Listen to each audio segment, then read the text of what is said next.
Mourad Bati, qui est donc l'avocat de la famille des victimes de cet accident. Bonjour maître. Bonjour. Et merci d'être avec nous ce matin sur BFM TV pour évoquer d'abord l'état de santé, parce que c'est ce qui préoccupe beaucoup de ceux qui nous regardent ce matin, je le sais. L'affaire a un énorme retentissement et suscite une immense émotion dans le pays, vous le savez. On a beaucoup de questions à vous poser sur l'état de santé de ces 3 personnes qui sont toujours hospitalisées. Le petit garçon de 6 ans, il est toujours en réanimation ce matin? Alors, des nouvelles que j'ai, 2 des 3 sont encore en réanimation. Il s'agit du petit garçon de 6 ans qui était à l'arrière du véhicule Ouais. et le conducteur, son papa, qui lui aussi est encore en service réanimation. Il a subi 7 opérations dans les 2, 3, 4 derniers jours qui précèdent ce qui va se passer par la suite. Et donc, ils sont dans un état de santé très, très compliqué. Oui. Qu'est-ce qu'on peut dire sur le petit garçon? Hier, vous avez expliqué qu'il était défiguré. Alors moi, j'ai eu effectivement sa maman au téléphone qui m'a expliqué, puisque elle peut aller le voir. Évidemment, c'est pas ma place Bien sûr. d'être à l'hôpital à côté de ces personnes qui aujourd'hui ont besoin de soins, ont besoin du corps médical et ont besoin du soutien de sa maman. Il a besoin du soutien de sa maman, et donc sa maman m'expliquait effectivement qu'il était défiguré, qu'il avait la mâchoire complètement dévastée et que par conséquent, il mettrait beaucoup de temps à s'en remettre. Ce qui, j'imagine, complique aussi son alimentation, par Ah oui, exemple. vraisemblablement, il n'est pas alimenté de façon normale. Il aurait une sonde qui permettrait son alimentation. Donc cet enfant est toujours en réanimation, vous nous le disiez. Pour ce qui concerne le père, vous parliez de 7 opérations qui ont eu lieu depuis la nuit de vendredi à samedi. Est-ce que vous en savez un peu plus sur la nature de ces opérations? Quels sont est-ce que des organes ont été touchés chez cet homme? Alors, je ne connais pas exactement la nature des opérations. Ce que je peux vous dire, c'est que c'est un homme brisé au sens premier du Mmh. terme, c'est-à-dire qu'il a de nombreux os qui ont été Mmh. brisés. Il a été broyé entre le volant de son véhicule et le fauteuil. Hein. Il faut voir les images du véhicule. On a l'impression d'avoir assisté à un crash test. Donc, c'était d'une violence inouïe, abyssale. Et par conséquent, oui, il a subi de nombreuses opérations un peu partout sur le corps, et je crois qu'il va en subir encore de nombreuses pendant un bon moment. Et la mère, donc, qui, elle, visiblement, est consciente, peut parler et a pu s'exprimer auprès de vous. Ah oui, je me suis entretenu assez longuement avec cette jeune femme qui est d'une intelligence et d'une empathie extraordinaire. Cette jeune femme qui souhaite garder l'anonymat. Cette jeune femme, elle est dévastée, elle est attristée. Elle attendait son bébé elle devait accoucher de son bébé le 14 mai. Donc, vous voyez, dans 3 mois, presque jour pour jour. Et elle attendait cet enfant avec une attente incompressible. Et puis, elle avait préparé l'arrivée de cet enfant. C'était son premier enfant. Ça allait être une petite fille. Et puis, il y a eu cette césarienne en urgence arrivée à l'hôpital parce que le choc a été d'une telle violence que la grossesse ne pouvait pas se poursuivre dans des conditions normales. Malheureusement, la césarienne a eu lieu, mais ce bébé n'a pas pu être sauvé. Le bébé n'a pas pu être sauvé.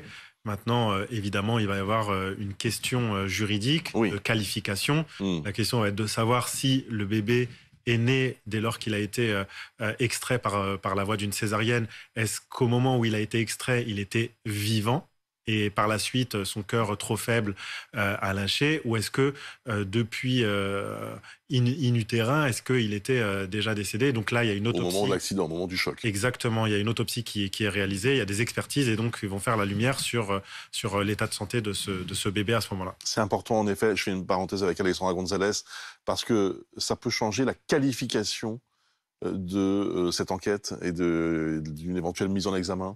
Ça peut entraîner pour Pierre Palmade une condamnation pour homicide involontaire. Aujourd'hui, l'enquête est ouverte à la fois pour homicide involontaire et blessures involontaires. Si l'enquête vient à déterminer que ce bébé qui devait naître le 14 mai est décédé avant d'avoir pu respirer, avant d'être extrait du ventre de sa mère. La jurisprudence actuelle, c'est-à-dire les précédents procès qui ont pu avoir lieu lors d'accidents de la route, ont montré que la qualification d'homicide involontaire n'était pas retenue lorsqu'il s'agit d'un fœtus qui n'a pas respiré. Qui n'a pas été extrait vivant, ne serait-ce que quelques secondes du ventre de la mère. Donc, ça va être déterminant parce que la peine peut varier pour Pierre Palmade. Si on parle d'homicide involontaire avec plusieurs circonstances aggravantes, il risque jusqu'à 10 ans de prison. Je dis jusqu'à parce qu'en fait, chaque cas est unique. Sûr. Et c'est ce que dit la loi. Ça dépend du juge. C'est ce que dit la loi. Ça dépend du profil de la personne. Donc, il risque jusqu'à 10 ans de prison. Et sinon jusqu'à 7 ans si on parle de blessures involontaires, avec des circonstances aggravantes. Est-il exact, comme j'ai pu le lire, que cette femme essayait d'avoir un enfant depuis longtemps? Alors, ce qu'on sait, c'est que c'était son premier bébé. Alors, je ne sais pas depuis combien de temps elle a essayé. Je sais qu'elle a 27 ans aujourd'hui, que ça allait être une jeune maman, qu'elle attendait cet enfant de façon extrêmement intense. Bon, c'est la seule qui est a priori consciente et à qui vous avez pu parler pour le moment. Psychologiquement, dans quel état est-elle? Psychologiquement, elle n'est pas bien du tout. Elle n'est pas bien physiquement, mais elle est encore moins bien psychologiquement. Elle aussi, physiquement, elle a subi de graves dommages, de graves séquelles. Elle a des vertèbres abîmées, elle a une entorse du cou, elle a des côtes brisées. Enfin, vous voyez, elle est quand même dévastée aussi physiquement et psychologiquement. Ça va être le combat d'une vie pour se remettre de ce drame. Ouais. Elle a pu vous raconter le moment du choc? Elle me raconte le moment du choc en 3 étapes. Elle a 3 souvenirs très précis. Elle a un premier souvenir qui est ce véhicule fou qui lui fonce dedans avec les flashs, les phares qui la flashent en plein dans les yeux. Ça, c'est le premier souvenir qu'elle a. Le second souvenir qu'elle a, c'est une fois que le choc a eu lieu, elle se souvient voir le conducteur compressé entre le volant et le fauteuil, s'extraire du véhicule autant que faire se peut avec le peu de force qui lui restait, essayer d'aller extirper l'enfant à l'arrière du véhicule et ne pas pouvoir y arriver parce qu'elle manquait de force et elle s'est effondrée. Et le troisième souvenir qu'elle a, c'est tenir son ventre en criant « mon bébé, ayant conscience qu'il s'est passé quelque chose intérieurement et que la chair de sa chair, pour reprendre une expression qui prend tout son sens en l'espèce, eh bien, avait un problème. Ce sont 3 vies qui basculent en quelques secondes. Vous savez d'ailleurs ce qui se passait ce jour-là pour ces 3 personnes, pourquoi elles étaient ensemble, d'où venaient-elles, où allaient-elles? Eh bien, cette passagère, elle allait visiter sa belle famille, à Villiers-en-Bière, et arrivé 18-19 heures, le beau-frère lui propose de la raccompagner chez elle. Il était temps pour elle de rentrer chez elle, de retrouver son foyer. Elle rentre chez elle, et là, le beau-frère va être d'une attention toute particulière qui, dès lors qu'elle m'a raconté les attentions qu'il a eues à son endroit, à son égard, m'a hérissé le poil, puisque dès lors qu'elle monte dans le véhicule, il va lui demander si la température lui convient. Il va lui proposer 2 itinéraires, en lui proposant un itinéraire peut-être un peu plus long, mais pour éviter les dos d'âne. Il a tout un tas d'attentions comme ça sur le chemin, comme on prend soin d'une femme enceinte. Qu'est-ce que vous pouvez nous dire sur cette famille? Ce sont des gens qui habitaient depuis longtemps dans cette région de Seine-et-Marne? Alors, il y a 2 familles. Il y a la famille de la passagère et il y a la famille du conducteur. Ce sont de toute façon 2 familles sans problème, sans histoire, et qui ont une petite vie tranquille. Le conducteur, c'est un homme qui travaille dans le désamiantage, qui gagne de l'argent à la sueur de son front, qui a sa petite famille avec ses 3 enfants, sa petite femme, et du côté de la passagère, elle est en couple et elle attendait cet enfant. Et donc, si vous voulez, ils ont un quotidien tout à fait classique, un quotidien tout à fait normal comme le commun des Français. Et donc, si vous voulez, cette histoire, ce drame fait que le sol s'est dérobé sous leurs pieds et que le ciel leur est tombé sur la tête. Mais est-ce que, vous disiez à l'instant le commun des Français, est-ce qu'ils ont une idée de la personnalité qui était en face? Est-ce que cette femme à qui vous avez parlé, elle sait de qui il s'agit, qu'il s'agit d'un humoriste très connu, en l'occurrence? Est-ce qu'elle a pris conscience de cela? Alors, elle recouvre ses esprits tout doucement. Mais effectivement, pendant la conversation, elle savait qui était monsieur Palmade. D'accord. Et voilà, les 2 autres ne sont pas en état de parler, de communiquer. Donc pour le Bien sûr. Est-ce que vos clients ont d'ores et déjà porté plainte ou c'est encore trop tôt? Non, c'est trop tôt. Là, pour l'instant, l'objectif, c'est vraiment que les 3 puissent sortir de l'hôpital en bonne santé. Et là, c'est un combat avec le corps médical. On n'en est pas du tout à cette étape les concernant. Vous avez évidemment entendu que ce matin, un homme a été interpellé à Clichy-la-Garenne dans les Hauts-de-Seine. Et il semble qu'il s'agisse bien d'un des deux fugitifs qui ont pris la fuite vendredi soir après cet accident, quelques instants après cet accident. Si c'est bien l'un de ces deux hommes, qu'est-ce que vous espérez de son arrestation et de sa future audition? Ce qu'on espère de son arrestation, c'est de comprendre comment est-ce qu'on en est arrivé à ce drame, à ce qui s'est passé avant, pendant, après. Pourquoi est-ce que cet individu a fui le lieu de l'accident alors que trois individus étaient en état de danger absolu. Qu'est-ce qui a fait qu'il y avait de plus important que de venir à leur secours? Est-ce que c'était pour dissimuler des preuves, de la drogue, etc. Donc on attend toutes ces réponses. Mmh. Votre cliente a vu ces deux hommes? Alors ça, c'est encore un peu flou pour elle, mais elle s'en expliquera devant les officiers de police judiciaire. Bien sûr. Elle réserve sa parole à la police. Ouais. C'est un fait aggravant pour vous?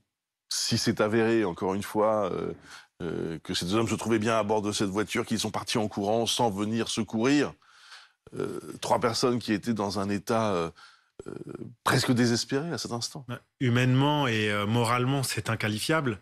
Bien malin celui qui saura dire ce que revêt ce comportement.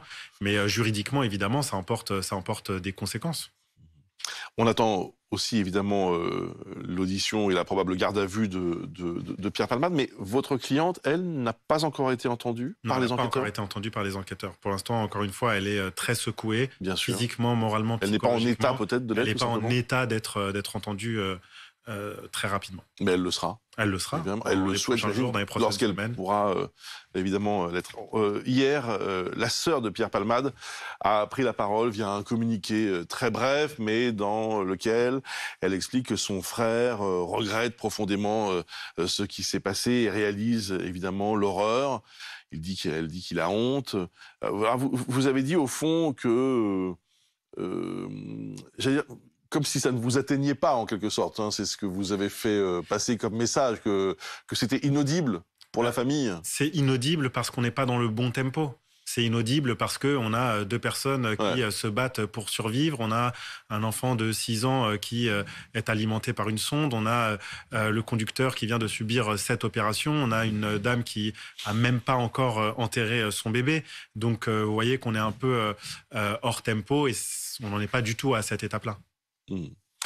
Alors, maître, je vous propose de rester encore quelques instants avec nous pour écouter Benoît Galeret, parce que les réseaux sociaux sont toujours inflexibles contre l'humoriste.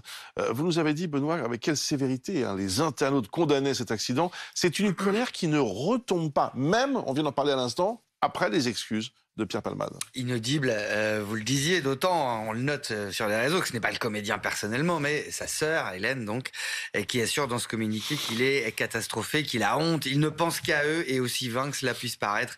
Pierre leur demande pardon du plus profond de son âme. Déclaration touchante qui n'ont pourtant aucunement fléchi la détermination des internautes à le voir payé pour ce qu'il a fait, indéfendable, inexcusable, honteux, coupable à 200%, voilà ce qu'on lit. Car on sent en ligne une crainte depuis le début de cette affaire que la notoriété, la fortune, les relations peut-être de Pierre Palmade lui permettent d'échapper à la justice, d'obtenir au moins un traitement de faveur. Les internautes sont donc particulièrement attentif et intraitable. Je vous racontais comment Isabelle Mergo, par exemple, ou Christine Bravo avaient dû retirer des messages où elles s'inquiétaient seulement de savoir si leur ami était encore en vie. Difficile en effet pour les autres artistes d'afficher leur soutien. Certains essayent tout de même. Oui, l'exercice est périlleux parce qu'il relève selon eux d'un problème de santé publique beaucoup plus large. Il y en a un qui s'en sort à peu près 1 million de vues, en tout cas pour François Rollin, le mythique professeur Rollin, qui a comme toujours quelque chose à dire et tweet: l'accident épouvantable causé par mon ami Pierre doit mettre en lumière une réalité scandaleuse, le fait que notre système est impuissant face à l'addiction, un problème majeur de santé publique, et tout se passe comme si le pouvoir s'en foutait complètement. L'addiction serait-elle l'angle mort de cette affaire? Pas crédible pour cet internaute qui lui rétorque qu'on n'oblige personne à se droguer. Palmade est responsable, pas la société. Mais vraiment, François Rollin insiste, on n'oblige personne non plus à choper un cancer. Et cependant, le devoir de la société est de prendre en charge ces cancéreux. Manifestement, vous ne savez pas ce qu'est l'addiction. Je vous le disais, c'était des numéros d'équilibristes compliqués d'expliquer que oui, Pierre Palmade est aussi victime dans cette affaire. C'est l'ancien ministre Jean-Baptiste Djebbari qui tente l'exercice en disant « La pensée juste serait de dire que Pierre Palmade est victime de son addiction tout en reconnaissant qu'il est responsable des actes commis ». Difficile de compatir alors qu'il avait les moyens pour s'en sortir, se payer des cures et des psys grâce à un dernier. Je finis sur la réponse que lui fait François Rollin. Difficile, oui, c'est souvent difficile de compatir et pourtant, c'est la base de l'humanisme, quel que soit le fautif. Merci beaucoup, Benoît Gallaret. Qu'est-ce que ça vous inspire d'ailleurs, ce débat au fond qui naît dans la société sur la responsabilité évidente, d'après tout ce que l'on sait, de cet homme, mais aussi sa maladie? Tous les médecins sont d'accord pour dire que c'est une maladie. Oui, comment vous vivez cela? Bon, d'abord, moi, je ne suis pas juge. Ce sont les magistrats qui prendront la décision in fine. Moi, je suis avocat des parties civiles. Je suis là pour porter leur voix. Ça, c'est mon rôle. Maintenant, sur ce qui vient d'être dit, pénalement, et ça, ce sont les textes de loi qui le disent, c'est une circonstance aggravante. Ça n'est pas une circonstance atténuante. Ça n'est pas une circonstance amoindrissante. Le fait d'être alcoolisé, de prendre des produits stupéfiants, de prendre des produits prohibés, de prendre de la cocaïne, ça n'est pas une excuse qui est audible pour les magistrats et devant un tribunal. C'est une circonstance aggravante. C'est-à-dire que le législateur est parti du principe que celui qui prend ces substances et qui conduit en état d'ébriété ou en ayant pris ces substances, eh bien, c'est une circonstance aggravante. La peine est plus grave, la peine est plus lourde. Et donc, le législateur est parti du principe que dès lors que l'on prend ces produits-là, il faut faire à peu près tout, sauf prendre le volant. Alexandra. Oui, il y a deux choses. Il y a l'addiction, être victime d'une addiction, tenter de se soigner pour cela, en être conscient. Et puis, il y a prendre le volant, ce que vous disiez, prendre le volant lorsqu'on souffre d'addiction et qu'on est sous l'emprise de stupéfiants. Il y a quand même deux choses différentes à mon sens. Mais alors, justement, où est la responsabilité de la société, de l'État?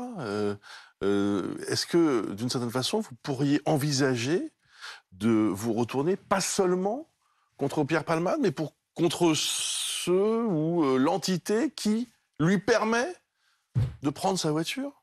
De toute façon, il va y avoir une responsabilité en chaîne, puisqu'il va y avoir évidemment celui qui a commis cette infraction, donc vraisemblablement le conducteur serait aujourd'hui M. Palmade. Il va y avoir ceux qui potentiellement lui ont fourni les produits stupéfiants, qui étaient peut-être là avec lui dans le véhicule. Maintenant, imaginez qu'il y ait une responsabilité étatique ou une responsabilité beaucoup plus large. Aujourd'hui, je crois que ce n'est pas à l'ordre du jour. Et de toute façon, le code pénal et la façon dont est rédigée la loi fait que chaque individu est responsable de ses actes. Oui, bien sûr, bien sûr. Mais on pourrait aussi imaginer, c'est un débat qui existe, que on impose des visites médicales. On envisage de le faire, par exemple, pour les personnes très âgées. Pourquoi ne pas le faire pour les personnes toxicomanes ou pour les personnes qui sont alcooliques? Oui. Est-ce que c'est pas... évidemment, là, je vous parle d'un débat large, puisque la loi ne s'en est pas encore saisie. Non, la loi ne s'en est pas saisie. Et si la loi ne s'en est pas saisie, c'est aussi parce qu'on part du principe que chaque individu est un peu responsable de ses actes. Et il va falloir voir, savoir, rechercher, connaître si, effectivement, cet individu a essayé de procéder à des cures, a essayé de se désintoxiquer, ou si, à contrario, il était dans quelque chose de très flexible envers lui-même. Quelque chose qui nous frappe tous, maître, c'est que depuis vendredi soir, qu'est-ce qu'on entend? Tout le monde savait. Tout le monde savait qu'il y avait ce danger. Et qu'est-ce qu'on a fait? Rien. Et aujourd'hui, on a 3 personnes qui sont dans une situation... Je dis nous, encore une fois, la société, l'État, qu'est-ce qu'on a fait? Lui, il a sûrement fait des choses. On le sait. Il a tenté des cures. Il a fait des choses. Mais ça n'a pas suffi. On en revient encore une fois au problème de prendre le volant. Et pour avoir parlé avec beaucoup de ses voisins à Paris, et pour avoir aussi discuté avec les reporters qui, eux, ont rencontré ses voisins à Célie-en-Bière, ce qui revient tout le temps, c'était son usage des taxis et des VTC. Moi, ce que me disaient les voisins que j'ai pu croiser hier, c'est qu'ils étaient très étonnés d'apprendre qu'il était au volant d'une voiture. Ils me disaient, enfin, j'ai parlé avec 5 ou 6 personnes, et tous m'ont dit, à chaque fois qu'on le voyait sortir de notre immeuble, c'était systématiquement pour s'engouffrer dans un taxi. Ou à chaque fois qu'on le voyait rentrer, c'était parce qu'il venait de ressortir d'un taxi ou d'un VTC. Donc, il y a aussi cette question de pourquoi a-t-il pris le volant. Ça sera à lui de s'en expliquer devant les enquêteurs. Merci, maître. Évidemment, on attend et on espère surtout des nouvelles rassurantes de vos clients dans les prochaines heures.